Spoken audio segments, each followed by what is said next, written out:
अब मैं नहा लिया हूँ। अब मैं एक कुर्ता पहनूंगा और धोती पहनूंगा, फिर जाऊंगा महाकाल के दर्शन करने।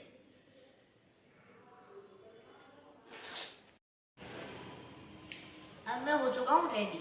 अब लग रहा हूँ बिल्कुल महादेव का भक्त। हम सब रेडी हो चुके हैं।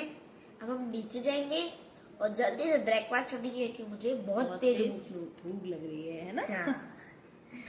फिर हम जाएंगे दर्शन करने। हर हर महाकाल, हर हर महादेव। इस बार कैमरा पापा के हाथ में है, वरना तो हमेशा मम्मी ही वीडियो बनाती है, इसलिए वो वीडियो में ज्यादा दिखाई नहीं देती।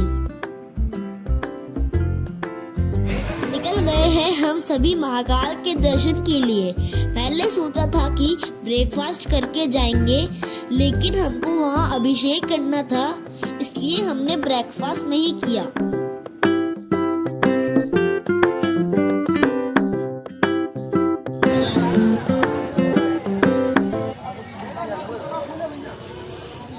महाकाल आए तो सर पे बाबा का नाम और उनका आशीर्वाद तो लेना ही है। तो हम सब ने मंदिर में जाने से पहले माथे पे महाकाल का नाम लिखवाया।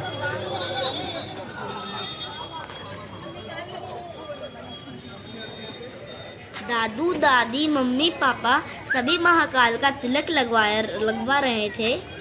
मैंने तो पहले ही लगवा लिया था। लगता है मम्मी मेरी वीडियो बनाना भूल गई।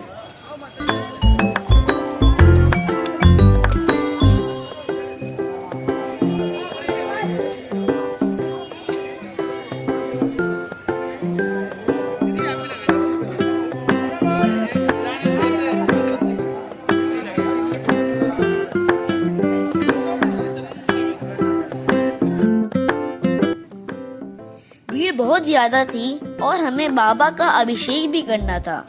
तो बाहर लोग बोल रहे थे कि अभी तो अभिषेक होना मुश्किल है, क्योंकि उस दिन अधिक मास की अमावस्या थी, इसलिए लोग बहुत ज्यादा थे। हम सोच रहे हैं कि अब क्या करें। लगता है इस बार अभिषेक नहीं हो पाएगा।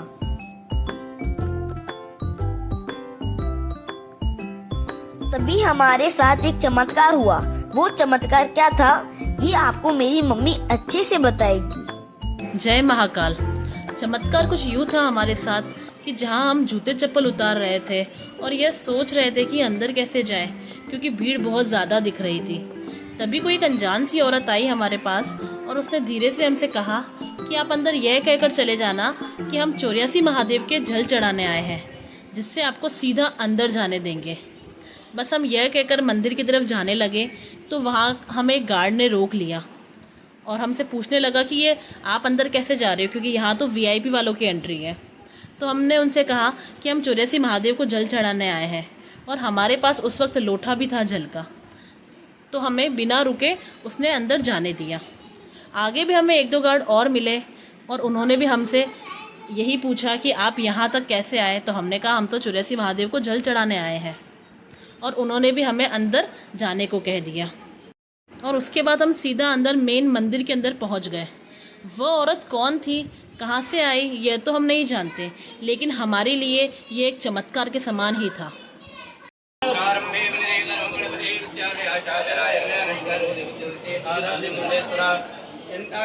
आ गया ना, तेरा नंबर पे ही है। फोन लगा तो लड्डू प्रसाद ले रहा, बोले 2 टिकट कटा लाना। भगवान के नीचे से ताली सफाई करो।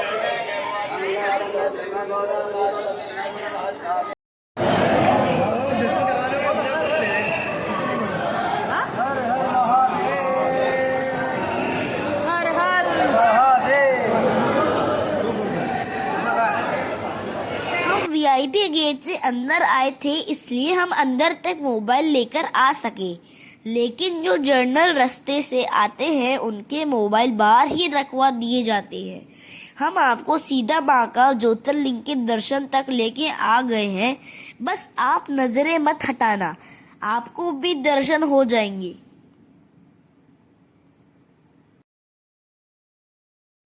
ये देखिए भीड़, सॉरी इसे हम भीड़ नहीं कह सकते। ये है महादेव के श्रद्धालु जो कि बाबा की एक झलक देखने के लिए न जाने कितने दूर दूर से आए हैं। हर महादेव बोलो, बोलो, जोर से बोलो, इधर देखो, बोलो हर हर महादेव। हमने दर्शन कर लिए हैं और अब हम बाहर आ गए हैं। मंदिर के बाहर आते ही हल्की बारिश शुरू हो गई थी। बाहर भी बहुत सारे मंदिर बने हैं, उन सभी के दर्शन किए हमने। मेरे दादू ने हमें एक भी मंदिर छोड़ने नहीं दिया।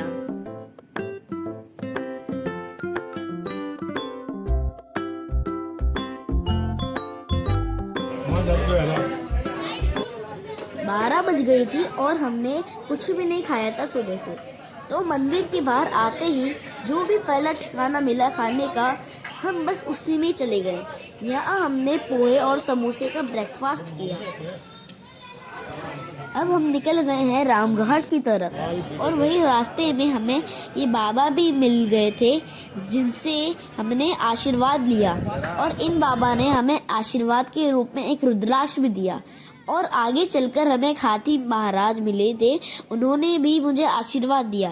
गणपति बप्पा मोरिया, मंगल मूर्ति मोरिया।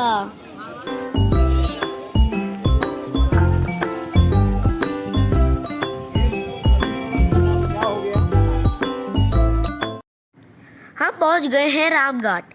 यह मंदिर से करीब 1 किलोमीटर पर था और वहां मंदिर से यहाँ हम पैदल ही आए थे। इस नन्ही सी जान को बहुत थकान हो चुकी थी, लेकिन पानी को देखते ही मेरी सारी थकान उतर गई। मैंने वहां देखा कि लोग पवित्र स्थान पे तो आते हैं, लेकिन उसे कितना गंदा कर देते हैं। लोग पानी के अंदर ही साबुन से कपड़े धो रहे थे और वहां सीढ़ियों पे भी बहुत गंदगी थी।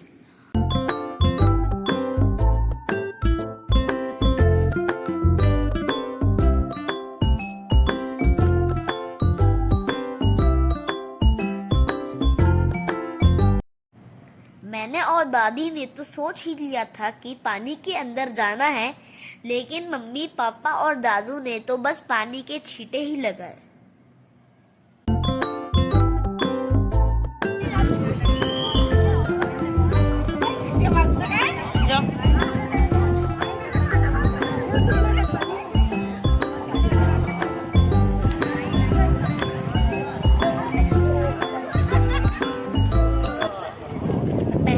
पानी मुझे ठंडा लग रहा था, लेकिन बाद में मुझे निकालना बहुत मुश्किल हो गया था सबके लिए।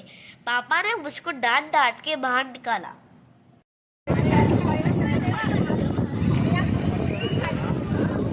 ले लो एक बार और, लो दोनों जने साथ में, 1 2 3 दोनों साथ में।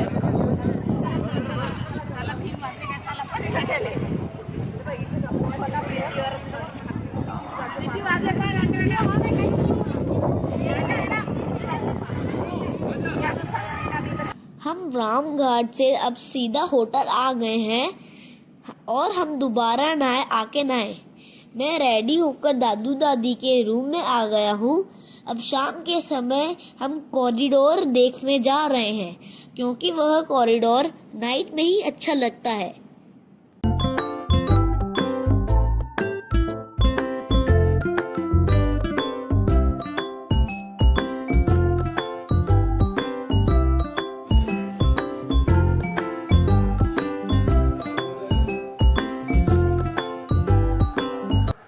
अभी रात की 8 बज रही है और हमें भूख भी लग रही थी, तो सोचा कि पहले खाना खा लिया जाए, उसके बाद कॉरिडोर देखने जाएंगे।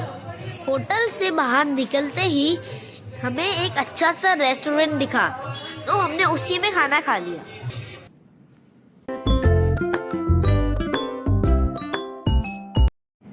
सबसे पहले मैं ही आगे भाग कर जाता हूँ, क्योंकि सबका मेन्यू तो मुझे ही डिसाइड करना होता है। अब आप भी देखो कितना प्रेशर है मुझ पर। चलो आप मुझे बताइए कि जब आप रेस्टोरेंट जाते हैं तो खाना आप खुद ऑर्डर करते हैं या किसी दूसरे को मेन्यू पकड़ा देते हैं?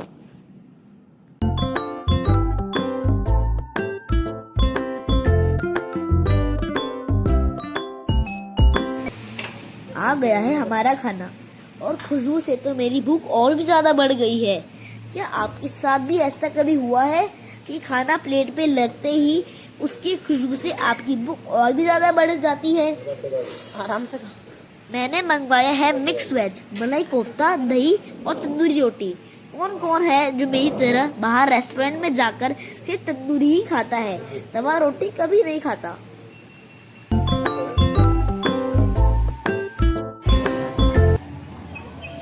हो गया है हम सभी का खाना। अब हम भारत माता के मंदिर की तरफ आ गए हैं। अगर आप उज्जैन आते हो तो रात के समय ही कॉरिडोर की तरफ आए, क्योंकि दिन में लाइटिंग नहीं होती है तो नज़ारा भी इतना सुंदर नहीं लगता है।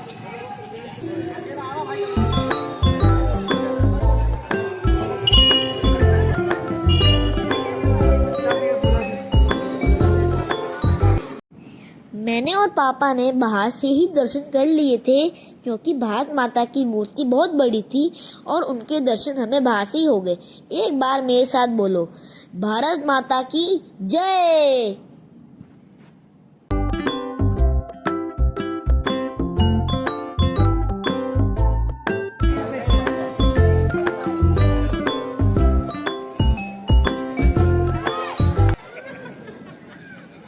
यहाँ से कॉरिडोर शुरू होता है। यह कॉरिडोर शायद 2 किलोमीटर तक फैला हुआ है। मुझे तो यह सोचकर ही थकान होने लग गई है।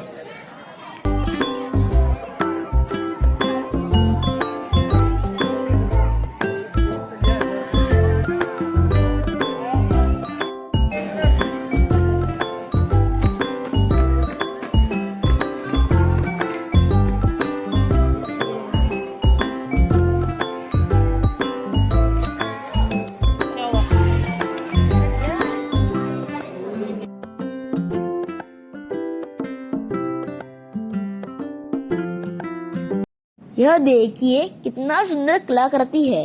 मुझे तो बहुत अच्छा लगा। मैं जब मई के महीने में यहाँ आया था तब ये सब नहीं था। ये सब अभी नया बना है।